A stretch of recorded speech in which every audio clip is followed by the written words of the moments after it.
Tales of H.P. Lovecraft. The Outsider.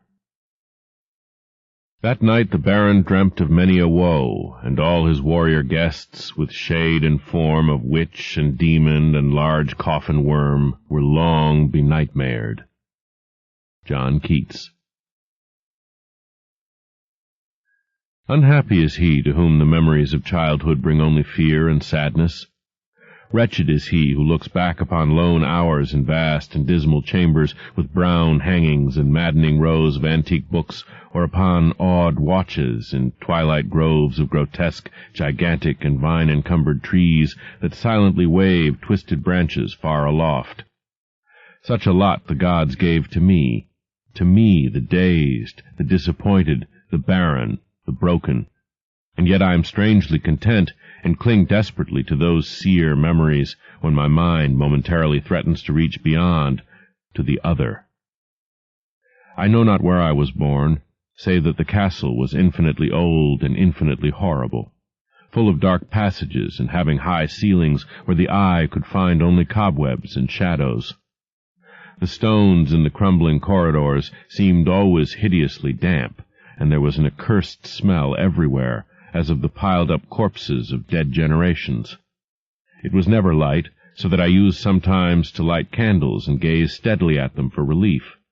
Nor was there any sun outdoors, since the terrible trees grew high above the topmost accessible tower. There was one black tower which reached above the trees into the unknown outer sky, but that was partly ruined and could not be ascended save by a well-nigh impossible climb up the sheer wall, stone by stone. I must have lived years in this place, but I cannot measure the time. Beings must have cared for my needs, yet I cannot recall any person except myself, or anything alive but the noiseless rats and bats and spiders. I think that whoever nursed me must have been shockingly aged, since my first conception of a living person was that of something mockingly like myself, yet distorted, shriveled, and decaying like the castle. To me there was nothing grotesque in the bones and skeletons that strewed some of the stone crypts deep down among the foundations. I fantastically associated these things with everyday events, and thought them more natural than the colored pictures of living beings which I found in many of the mouldy books. From such books I learned all that I know. No teacher urged or guided me, and I do not recall hearing any human voice in all those years, not even my own. For although I had read of speech, I had never thought to try to speak aloud. My aspect was a matter equally unthought of, for there were no mirrors in the castle, and I merely regarded myself by instinct as akin to the youthful figures I saw drawn and painted in the books. I felt conscious of youth because I remembered so little.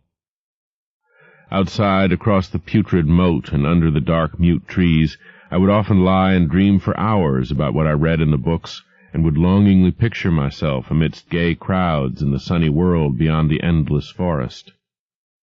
Once I tried to escape from the forest, but as I went farther from the castle, the shade grew denser and the air more filled with brooding fear, so that I ran frantically back, lest I lose my way in a labyrinth of nighted silence.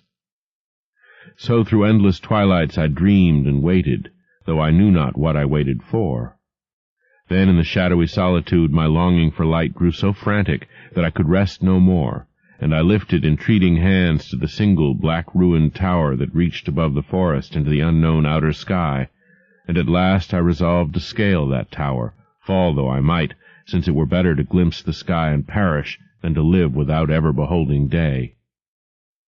In the dank twilight I climbed the worn and aged stone stairs till I reached the level where they ceased, and thereafter clung perilously to small footholds leading upward. Ghastly and terrible was that dead, stairless cylinder of rock, black, ruined, and deserted, and sinister with startled bats whose wings made no noise, but more ghastly and terrible still was the slowness of my progress. For climb as I might, the darkness overhead grew no thinner, and a new chill as of haunted and venerable mold assailed me. I shivered as I wondered why I did not reach the light, and would have looked down had I dared. I fancied that night had come suddenly upon me, and vainly groped with one free hand for a window embrasure, that I might peer out and above and try to judge the height I had attained. All at once, after an infinity of awesome, sightless crawling up that concave and desperate precipice, I felt my head touch a solid thing, and I knew that I must have gained the roof, or at least some kind of floor. In the darkness I raised my free hand and tested the barrier, finding it stone and immovable. Then came a deadly circuit of the tower, clinging to whatever holds the slimy wall could give, till finally my testing hand found the barrier yielding, and I turned upward again, pushing the slab or door with my head as I used both hands in my fearful ascent. There was no light revealed above, and as my hands went higher, I knew that my climb was for the nonce ended, since the slab was the trapdoor of an aperture leading to a level stone surface of greater circumference than the lower tower, no doubt the floor of some lofty and capacious observation chamber. I crawled through carefully, and tried to prevent the heavy slab from falling back into place, but failed in the latter attempt. As I lay exhausted on the stone floor, I heard the eerie echoes of its fall, but hoped, when necessary, to pry it open again. Believing I was now at a prodigious height, far above the accursed branches of the wood, I dragged myself up from the floor and fumbled about for windows, that I might look for the first time upon the sky and the moon and stars of which I had read. But on every hand I was disappointed, since all that I found were vast shelves of marble bearing odious oblong boxes of disturbing size. More and more I reflected, and wondered what hoary secrets might abide in this high apartment, so many eons cut off from the castle below. Then unexpectedly my hands came upon a doorway, where hung a portal of stone, rough with strange chiseling. Trying it, I found it locked, but with a supreme burst of strength I overcame all obstacles and dragged it open inward. As I did so, there came to me the purest ecstasy I have ever known, for shining tranquilly through an ornate grating of iron and down a short stone passageway of steps that ascended from the newly found doorway was the radiant full moon, which I had never before seen save in dreams and in vague visions I dared not call memories. Fancying now that I had attained the very pinnacle of the castle, I commenced to rush up the few steps beyond the door, but the sudden veiling of the moon by a cloud caused me to stumble, and I felt my way more slowly in the dark. It was still very dark when I reached the grating, which I tried carefully and found unlocked, but which I did not open for fear of falling from the amazing height to which I had climbed. Then the moon came out. Most demoniacal of all shocks is that of the abysmally unexpected and grotesquely unbelievable. Nothing I had before undergone could compare in terror with what I now saw, with the bizarre marvels that sight implied. The sight itself was as simple as it was stupefying, for it was merely this. Instead of a dizzying prospect of tree-tops seen from a lofty eminence, there stretched around me on a level through the grating nothing less than the solid ground, decked and diversified by marble slabs and columns, and overshadowed by an ancient stone church whose ruined spire gleamed spectrally in the moonlight. Half unconscious, I opened the grating and staggered out upon the white gravel path that stretched away in two directions. My mind, stunned and chaotic as it was, still held the frantic craving for light, and not even the fantastic wonder which had happened could stay my course. I neither knew nor cared whether my experience was insanity, dreaming, or magic, but was determined to gaze on brilliance and gaiety at any cost. I knew not who I was, or what my surroundings might be, though as I continued to stumble along, I became conscious of a kind of fearsome, latent memory that made my progress not wholly fortuitous. I passed under an arch out of that region of slabs and columns, and wandered through the open country, sometimes following the visible road, but sometimes leaving it curiously to tread across meadows where only occasional ruins bespoke the ancient presence of a forgotten road. Once I swam across a swift river where crumbling, mossy masonry told of a bridge long vanished.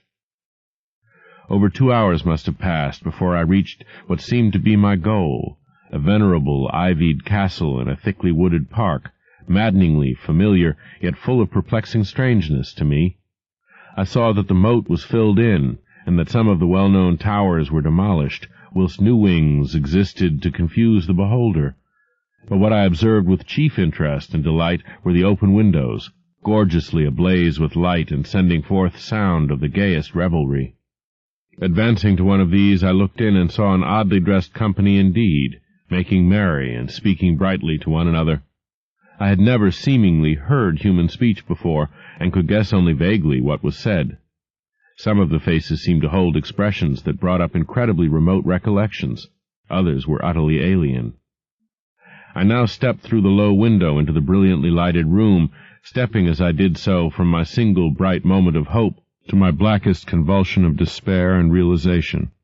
The nightmare was quick to come, for as I entered there occurred immediately one of the most terrifying demonstrations I had ever conceived. Scarcely had I crossed the sill when there descended upon the whole company a sudden and unheralded fear of hideous intensity, distorting every face and evoking the most horrible screams from nearly every throat. Flight was universal, and in the clamor and panic several fell in a swoon and were dragged away by their madly fleeing companions. Many covered their eyes with their hands and plunged blindly and awkwardly in their race to escape, overturning furniture and stumbling against the walls before they managed to reach one of the many doors. The cries were shocking, and as I stood in the brilliant apartment alone and dazed, listening to their vanishing echoes, I trembled at the thought of what might be lurking near me unseen. At a casual inspection the room seemed deserted, but when I moved toward one of the alcoves I thought I detected a presence there, a hint of motion beyond the golden-arched doorway leading to another and somewhat similar room. As I approached the arch I began to perceive the presence more clearly, and then, with the first and last sound I ever uttered, a ghastly ululation that revolted me almost as poignantly as its noxious cause, I beheld in full, frightful vividness the inconceivable, indescribable, and unmentionable monstrosity which had, by its simple appearance, changed a merry company to a herd of delirious fugitives. I cannot even hint what it was like, for it was a compound of all that is unclean, uncanny, unwelcome, abnormal, and detestable. It was the ghoulish shade of decay, antiquity, and desolation, the putrid, dripping eidolon of unwholesome revelation, the awful bearing of that which the merciful earth should always hide. God knows it was not of this world, or no longer of this world, yet to my horror I saw in its eaten away and bone-revealing outlines and leering, abhorrent travesty on the human shape, and in its mouldy, disintegrating apparel, an unspeakable quality that chilled me even more. I was almost paralyzed, but not too much so to make a feeble effort toward flight, a backward stumble which failed to break the spell in which the nameless, voiceless monster held me. My eyes, bewitched by the glassy orbs which stared loathsomely into them, refused to close, though they were mercifully blurred, and showed the terrible object but indistinctly after the first shock. I tried to raise my hand to shut out the sight, yet so stunned were my nerves that my arm could not fully obey my will. The attempt, however, was enough to disturb my balance, so that I had to stagger forward several steps to avoid falling. As I did so, I became suddenly and agonizingly aware of the nearness of the carrion thing, whose hideous, hollow breathing I half fancied I could hear. Nearly mad, I found myself yet able to throw out a hand to ward off the fetid apparition which pressed so close, when in one cataclysmic second of cosmic nightmarishness and hellish accident, my fingers touched the rotting, outstretched paw of the monster beneath the golden arch. I did not shriek, but all the fiendish ghouls that ride the night wind shrieked for me, as in that same second there crashed down upon my mind a single and fleeting avalanche of soul-annihilating memory. I knew in that second all that had been. I remembered beyond the frightful castle and the trees, and recognized the altered edifice in which I now stood. I recognized most terrible of all the unholy abomination that stood leering before me as I withdrew my sullied fingers from its own. But in the cosmos there is balm as well as bitterness, and that balm is nepenthe. In the supreme horror of that second I forgot what had horrified me, and the burst of black memory vanished in a chaos of echoing images. In a dream I fled from that haunted and accursed pile, and ran swiftly and silently in the moonlight. When I returned to the churchyard place of marble and went down the steps, I found the stone trapdoor immovable, but I was not sorry, for I had hated the antique castle and the trees. Now I ride with the mocking and friendly ghouls on the night wind, and play by day amongst the catacombs of Nephrin Ka in the sealed and unknown valley of Hadoth by the Nile. I know that light is not for me, save that of the moon over the rock tombs of Neb, or any gaiety save the unnamed feasts of Nitocris beneath the Great Pyramid, yet in my new wildness and freedom I almost welcome the bitterness of alienage. For although Nepenthe has calmed me, I know always that I am an outsider, a stranger in this century and among those who are still men. This I have known ever since I stretched out my fingers to the abomination within that great gilded frame, stretched out my fingers and touched a cold and unyielding surface of polished glass.